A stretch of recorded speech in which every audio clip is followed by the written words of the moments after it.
હે everyone, welcome back to my channel.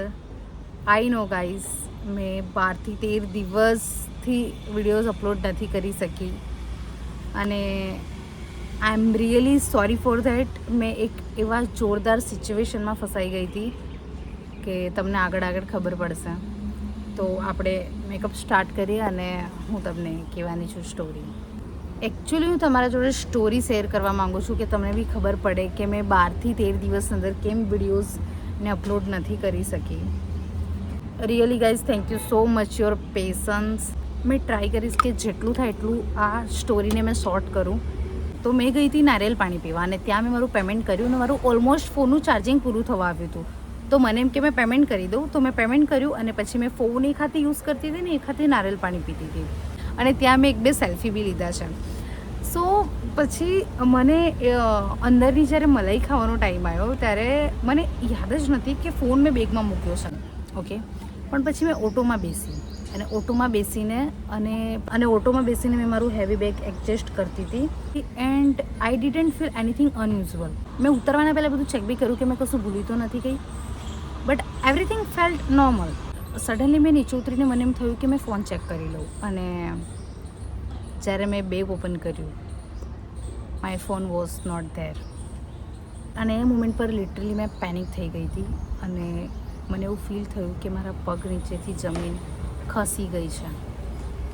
અને at that moment immediately હું એ place પર ફરીથી ગઈ અને મેં પૂછ્યું, but my phone was not found. અને પછી મેં મારી ફેમિલીને ઇન્ફોર્મ કર્યું and with their help I did everything that was necessary for safety. અને મને એ ટાઈમે કામ તો થયું કે ઓકે મારો ફોન મને મળી જશે, પણ મને એમ હતું કે ક્યારે મળશે અને મારો ફોન ક્યાં છે. અને એ દિવસોમાં મેં એટલી સ્ટ્રેસફુલ હતી, મેં મેન્ટલી ડિસ્ટર્બ થઈ ગઈ હતી અને મેં કન્ટિન્યુઅસલી બસ મારા ફોન વિશે જ વિચારી રહી છું, કન્ટિન્યુઅસલી. બિકોઝ આ બધાના લીધે મેં કશું ક્રિએટ કરી નથી શકતી અને અપલોડ નથી કરી શકતી.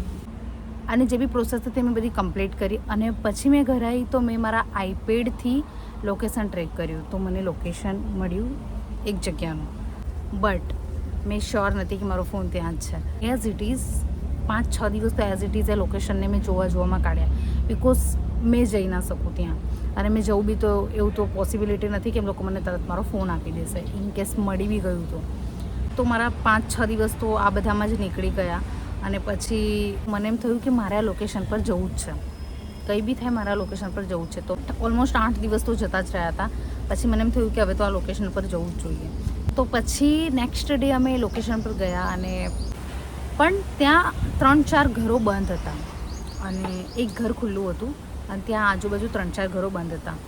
તો અમને લોકેશન તો મળ્યું પણ અમે શ્યોર નહોતા કે આ જ લોકેશન છે, પ્રોપર લોકેશન અમને લાગ્યું કે નથી મળ્યું એમ. તો અને પાછા 3-4 ઘર બંધ હતા, તો અમને એમ કે આ 3-4 ઘરમાં જ ના હોય. અને પછી જે ઘર ખુલ્લું હતું એમની સામે બહાર બધા બેઠા હતા. તો એમણે સામેથી અમને પૂછ્યું કે શું થયું છે, કેમ આવ્યા છો એમ. તો મેં કીધું કે આવી રીતે તમને આઈપેડના થ્રુ એપલ ડિવાઇસના થ્રુ અમને લોકેશન મળ્યું છે આઈફોનનું, તો એ લોકેશન અમે ટ્રેક કરીને અમે અહીંયા સુધી આવ્યા છે. તો એમને કીધું ઓકે. પછી એ ટાઈમે તો એમણે કશું ના કીધું, તો અમે પણ પછી ત્યાંથી હાર માનીને બસ ટર્ન લેતા હતા જ અને અમે જતા રહેતા રિટર્ન. પણ અમે રિટર્ન જતા હતા ને એવામાં તો એ અંકલ આવ્યા અને એમને ફરીથી અમને પૂછ્યું બધું કે કેમ આવ્યા હતા તમે એમ તેમ. તો ફરી તમે ડિટેલ્સમાં એમને કીધું. પછી એમને કીધું કે હા, મારી બેબીને ફોન મળ્યો હતો 8-9 દિવસ પહેલાં. મારી બેબીને એક જગ્યા પરથી ફોન મળ્યો હતો. મેં કીધું પતી ગયું, મારો જ ફોન છે. બે ત્યાં શ્યોર થઈ ગઈ હતી કે મારો જ ફોન છે, પણ તોય મને એવું હતું કે શું ખબર, આ તો કંઈ પણ થઈ શકે. મેં ફરીથી અંકલ જોડે ગયા અને મને ત્યાં મારો ફોન મળી ગયો. મેં જેવું મારા ફોનને જોયું મને એમ થયું કે કેટલો મોટો ભાર મારા માથા પરથી ઉતરી ગયો.